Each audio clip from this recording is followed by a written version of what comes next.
Hare Krishna. So we have been seeing various opulences of Krishna, and Krishna himself is speaking about his own opulences. Let's see a few more mentioned in the shlokas 30 and 31. Prahaladaschasmi daitanam kalaha kalayatamaham mriganam cha mrigendroham vainateyascha pakshinam. So here in shloka number 30, there is a lot of opulences those are described. Let's see 31 also.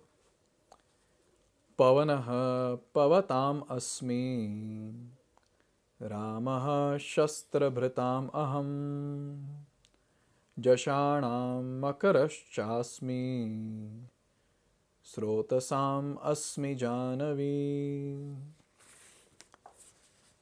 So here Krishna is saying in shloka number 30, Prahaladas chasmi daityanam. So when it comes to Adityas and Daityas, we need to understand something here. Now Kashyapa Muni, he had many wives, and out of them there were two whose names are Aditi and Diti. Now Aditi and Diti, they were sisters. So the progeny coming from Aditi, they were called as Adityas. So in one of the shlokas we saw that among the Adityas, I am Vishnu, that is Vamana. And when it comes to Diti, the progeny coming from Diti, they are actually called as Daityas. So they were more of demoniac in nature. But what happened is, Bhagavatam says that Diti approached Kashyapa at a very odd time for a union. She wanted to have children. Kashyapa Muni told her that this is not the right time, because even for begetting children, there should be a proper time for the union of male and female, husband and wife. So Kashyapa Muni, he warned, saying, no, this is not proper, but then Diti was stubborn. And Kashyapa Muni fulfilled her desire. Now what happened is, as soon as this act happened, lots and lots of chaos started in the entire universe. And Kashyapa Muni told Diti that there are two personalities who are going to take birth from your womb, and for your information, they're going to be big demons. And all of us know their names were Hiranyakashipu and Hiranyaksha. So Diti was very morose. She was thinking that, what did I do? Why did I do this? And she was just continuing this lamentation. And at that time, Kashyapa Muni told her, don't worry, your grandson will be a great devotee. And here we see that Hiranyakashipu, who was the son of Diti, his son is Prahalad. And all of us know Prahalad is one of the Mahajans. So here Krishna is making a very strong point. He's saying that in all the Daityas, look at the choice of Krishna. Among all the Daityas, he could have chosen any powerful person, but then he chose Prahalad. Why? Because Prahalad is infused with devotional service, with Krishna Prema. So Krishna here is saying that among all the Daityas, who am I? I am Prahalad. So in this way, Krishna has made a choice here, and he has told who is his representative in Daityas. Kalaha kalayatam aham. Kalaha kalayatam. Kalaha kalayatam aham. So here Krishna is saying, among the subduers of time, among the subduers I am time. And he makes it very, very emphatic in 11th chapter, where he says, Kalosmi Kshayakrit, where he's saying that I am the time, I am the subduing time which takes away everything. Now, as we all know, time is that factor which just gulps in everything at one point of time. And with time we see that a person deteriorates, the body of the person deteriorates. So in this way, Krishna is saying that among all the subduers, who am I? I am time. And then it is given here, Mriganam cha mrigendroham. So Mriganam means animals, quadruped. And in that, who is the king of the jungle. So right from childhood we have been studying or hearing this, the lion. So here it is said, Krishna is saying, among all the animals, I am lion. And then maybe he's, lion is there, but at the same time he also took a half man, half lion form, Narsingadev. So that is another one. Among birds, Vainateyascha Pakshinam. Among birds, I am Garuda. Now this pastime of Garuda is also nice. Once Garuda, with his wonderful acts, he pleased Vishnu. And Lord Vishnu said, okay, you ask me some boon. And Garuda asked for 2 boons. One, he said that I want to be your vehicle. I want to be your Vahana. So Vishnu said, Tathastu. Okay, what is the next benediction that you want? He said that, see, I have the pot of nectar. Actually, he had stolen it from somewhere.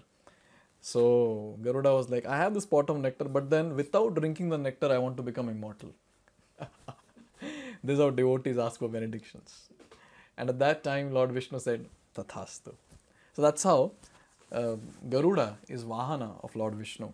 And here, Krishna is saying that among the varieties of birds which are available, in that I am that great bird Garuda. And then he continues in sloka number 31 where he says, Pavanaha Pavatam Asmi. So there are many purifying agents which Krishna has given us in this material world. So here Krishna is saying, among all the purifying agents, I am the wind which purifies everything. And we see that wind just carries everything. All the dirt it just carries from one place to a different place. So in this way, the wind purifies. It acts as a purifying agent. And so Krishna is saying, I am that wind. And then Ramaha Shastra Bhritam Aham. He is saying among all the personalities who are the weapon bearers, who am I? I am Rama. Now mind you, he is not talking about Lord Ramachandra of Treta Yuga. He is actually talking about Parashuram. Why? How can we say that he is talking about Parashuram? Here, Krishna is talking about his opulences, Vibhutis.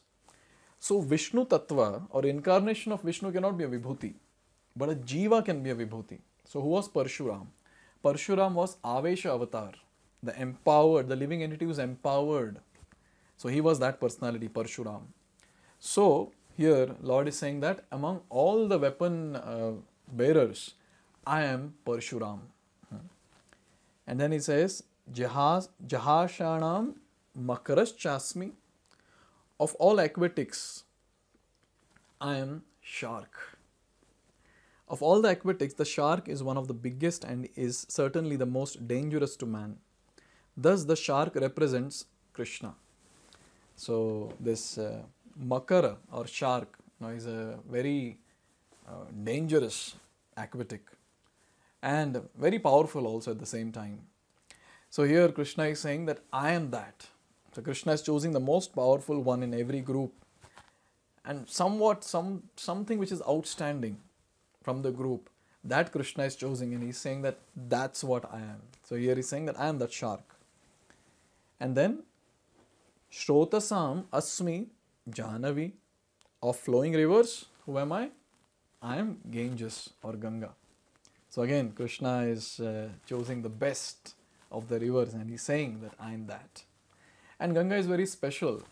When Vaman Dev, he was measuring the entire universe with his 3 foot. So at that time, when he raised his foot, it actually touched the material covering and there was a hole that was made in the material covering. And at that time, the spiritual waters from the spiritual world, they started flowing down and that washed the lotus feet of Vaman Dev, that is the lotus feet of Lord Vishnu. And that came to various planetary systems and the names are different in each planetary system. So it flowed in heavenly planetary system, Swarga, and then in earthly planet, many great personalities were involved in getting that waters down to the earthly planet. And the same water gushed down to the hellish planets, the lower planetary systems. So the middle planetary systems, that is where we are staying, that is Bhumandala. So in this, the water that was flowing, that was called as Ganga. And it is said that anyone who takes bath in Ganga, anyone who meditates on Ganga, anyone who consumes the water of Ganga on a regular basis, such a person gets purified of all the sins that the person might have done in many, many billions of lifetimes. So Krishna is choosing this river, saying that out of all the flowing rivers, I am Ganga. So Krishna has spoken very beautifully about his opulences in shloka number 30 and 31. Let's see in future shlokas some more opulences of Krishna. Hare Krishna. Hare Krishna, Hare Krishna.